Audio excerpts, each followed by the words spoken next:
These people are sick. They're sick. They're deranged. I talk about the enemy on the outside and the enemy from within. So you have Russia, you have China, but if you have a smart president, you always handle him quite. All right, guys, welcome back. Welcome back to the channel. As you can see in the title, we're going to be talking about Donald Trump's sit down with Fox and Friends after his conviction. I think this is the first time that he sat down with somebody here. And it is interesting. So we're just going to react to it, watch it together. But I just want to say that Donald Trump looks good, man. He looks focused. He doesn't look like he's flustered or worried or scared, anything. He looks more focused than ever before. I'm just excited to see what's to come after this whole situation has calmed down, and especially after this sentencing that they have scheduled 4 days before the RNC. So absolutely hilarious, but let's get right into it and we'll talk about it together.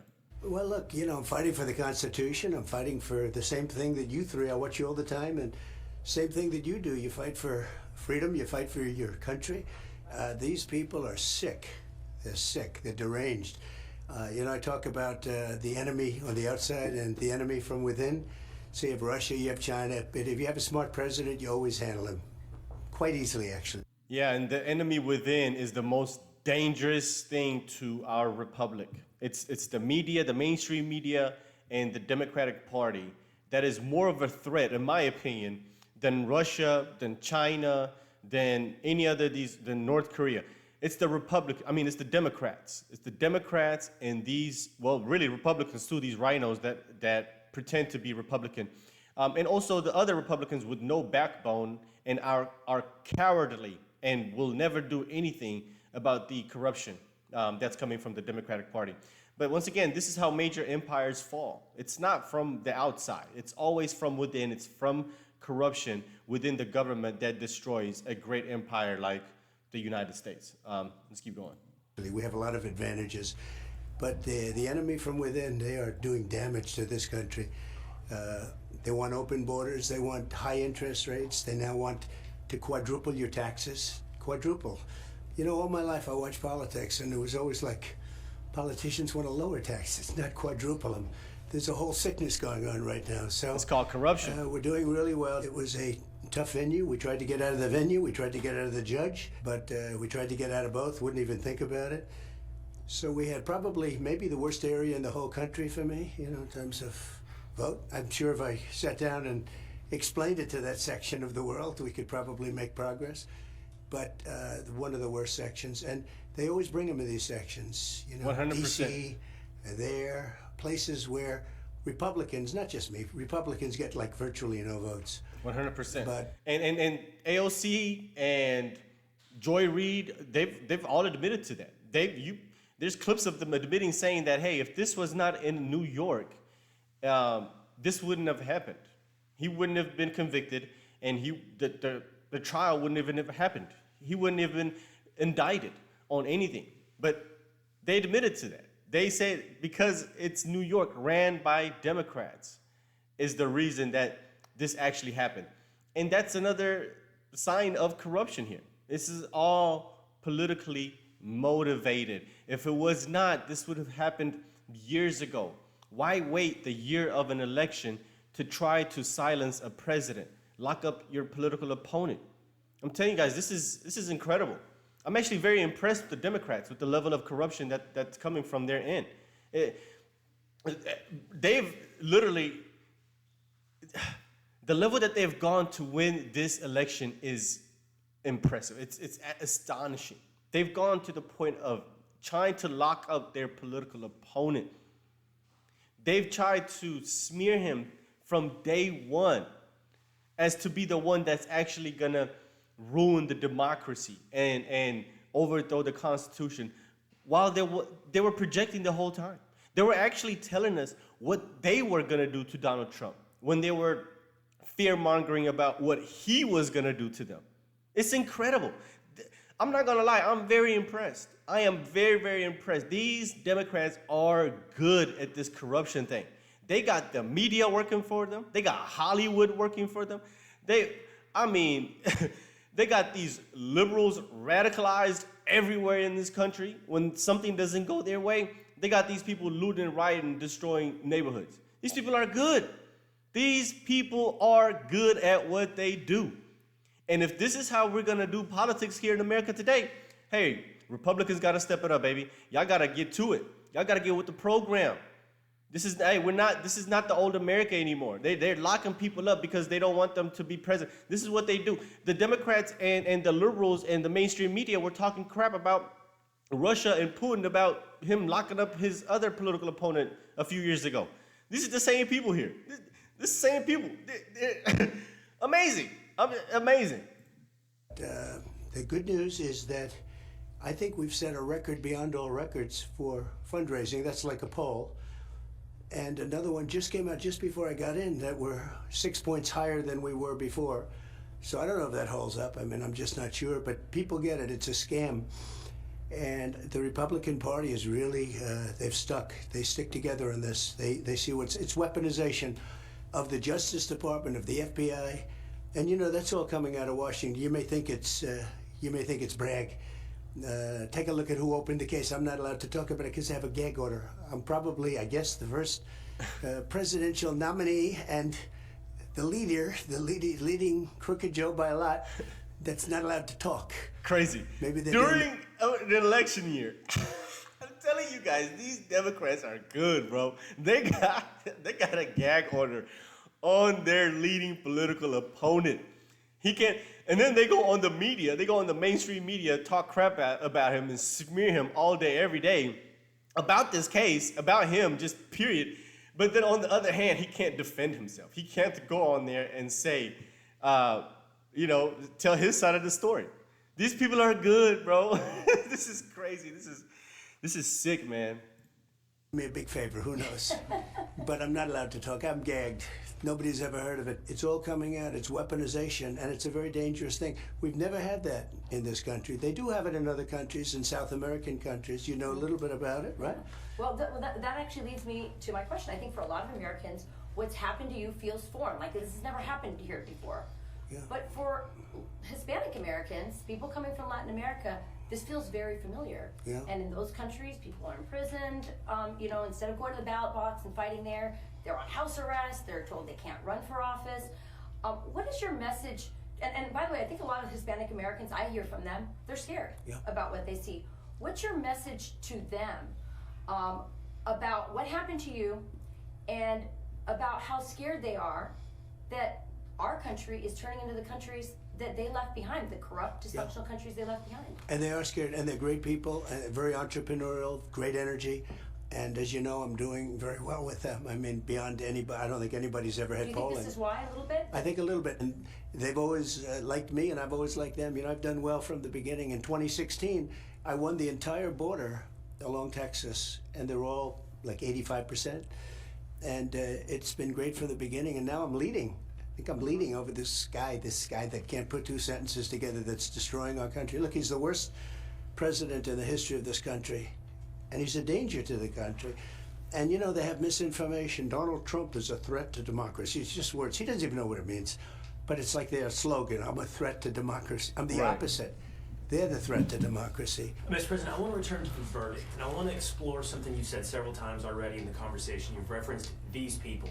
I'm sure you've seen the video of Joe Biden when he was asked about the verdict, and he gave sort of a smirk to the camera. Terrible. Remember, Bragg didn't want to do the case. He came out.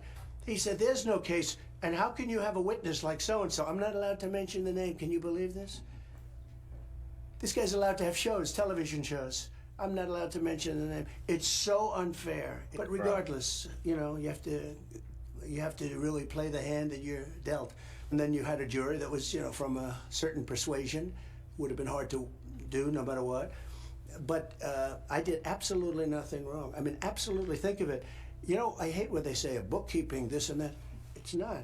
It's called, think of it, expense. I use the word expense. Legal expense. I pay a lawyer. He wasn't a fixer. He was a lawyer at the time. I pay a lawyer, and he's a lawyer. It's called legal expense. A bookkeeper, without ever speaking to me, because she did the right thing, who's been with me for years, marks it down as legal expense. In other words, I paid a legal expense. It's marked down as a legal expense. and they say that's a fraud. What am I going to call it? Did you ever see a ledger? Do you ever study accounting? The line's like about an inch long and an eighth of an inch wide. You can't write the story, but there is no story. If you pay a legal expense and you write it down as a legal expense, and then they indict you and they go to a grand jury, and they don't use Bob Casella's testimony. You know, they use almost none of it. They didn't want him before the grand jury because he's very persuasive. This judge didn't want him to talk. They shouldn't have allowed certain people to testify. It was totally wrong that they did that. So everyone tells me this is the easiest case they've ever seen to overturn, but they don't care because they want to last till after the election. Now, the only problem they have is that so far my poll numbers have gone up. You explain this to me because I don't. Pete maybe can explain it. Maybe Will. I don't know. Maybe Will can. They're smart in Texas, right? But the poll numbers have gone up substantially. I don't know if that's going to remain that way. You changed your tone at some point during the trial. I would say maybe a bit more hopeful in the beginning, and then Real quick, before I keep going on that, one thing is that as far as the legal expense goes, I believe I just saw something that said that Hillary did the same exact thing with the Steele dossier. She paid, I guess, somebody to do something about Donald Trump's campaign, spy on the campaign or something, and they marked it as a legal expense, and then the election commission fined her for that, fined her $8,000 for marking something as a legal expense when it wasn't. And I think that's the same thing that they've charged him with. So once again, rules for thee, but not for me. You said something to the effect of even Mother Teresa couldn't be acquitted in this venue. Was there a moment in the trial that you felt like it turned, or you saw that it was headed in a certain direction? Well, when you object to something, your lawyers object, good lawyers, professional lawyers, good records, nice people. You know, I've had a lot of lawyers that weren't nice, and sometimes you're better off that way. These are really fine people. They'd object, not accepted, not accepted, not accepted. When the government, meaning the DA, Bragg, when he said something, all right, good, that's fine. Go ahead, more. But the main thing is this, that this was turned down by the Southern District. This is over years. This could have been brought 7 years ago. You know, they tried to rush it. Exactly. Because they wanted it before the election. But this could have been brought 7 years ago, but they didn't have any intention. A case like this has never been brought before. And there's never been a case where a state has gone after a federal election. In other words, that's for a federal. That's for like the Southern District to go. Southern District turned it down. We got clearance from the FEC, Federal Election Commission. Clearance. They're suing, saying we violated a thing, but they gave us clearance. But the charge was written, I mean, it was like a weird charge. You'd have a little of this, a little of that, do a little of this, throw a little, mix it up. You'd set the arraignment date for 4 days before the RNC. Yeah, well, that's part of the game. It is. Some have suggested you could appeal straight to the Supreme Court because of the special nature of this case.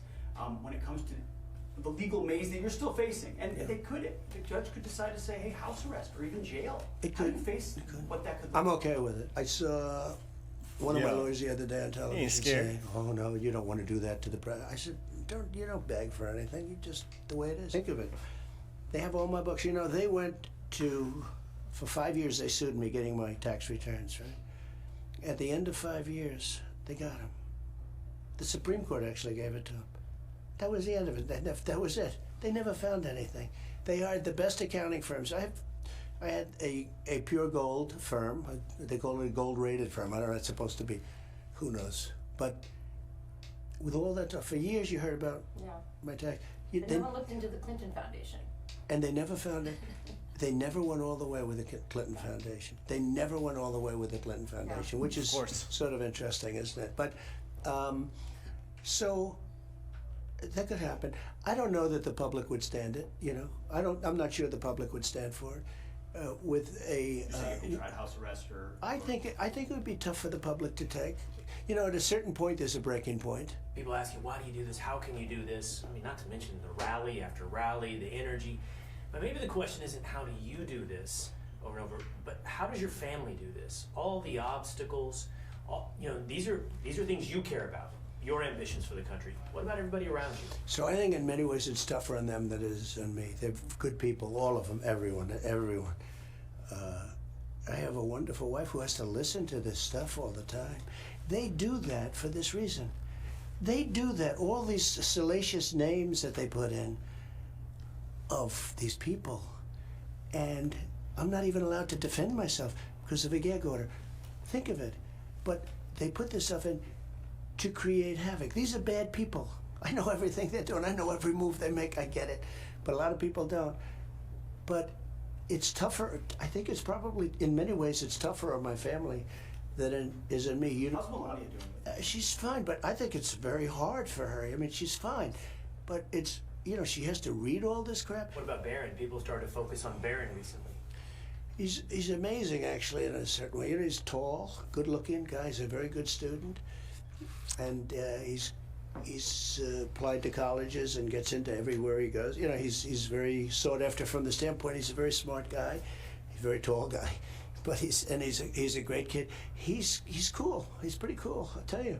You know, it's very interesting. The colleges, you know, 6 months ago, you look at a college and you sort of want a certain college, and then you see all of these colleges are rioting. Mm-hmm. Yeah.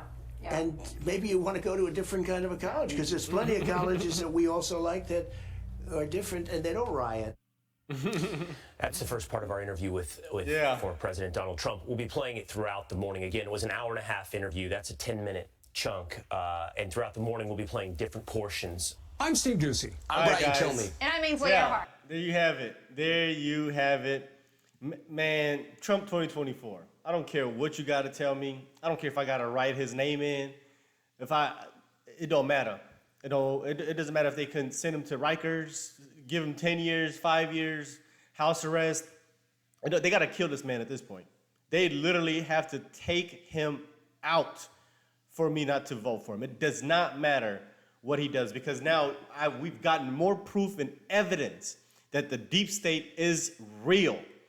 This is it right here. They want all the power. They want all the control. They want to place their puppets in these political positions and political power. They want to remain in power. And this is really a great time for them to do so, because they got an empty suit like Joe Biden. Joe Biden really is not making these decisions. He's barely coherent. He got the deep state telling him to do every single move. And they want him to remain in power because he's easy to control. You can tell an empty suit to do what to do. Tell him what to do. But anyway, thanks for watching, guys. I appreciate you being here. If you made it to the end, of course, make sure to hit the like button down below. Let's talk about it in the comment section as well. And of course, subscribe for more content with that notification bell. Thanks for being here, guys. See you on the next one. Peace.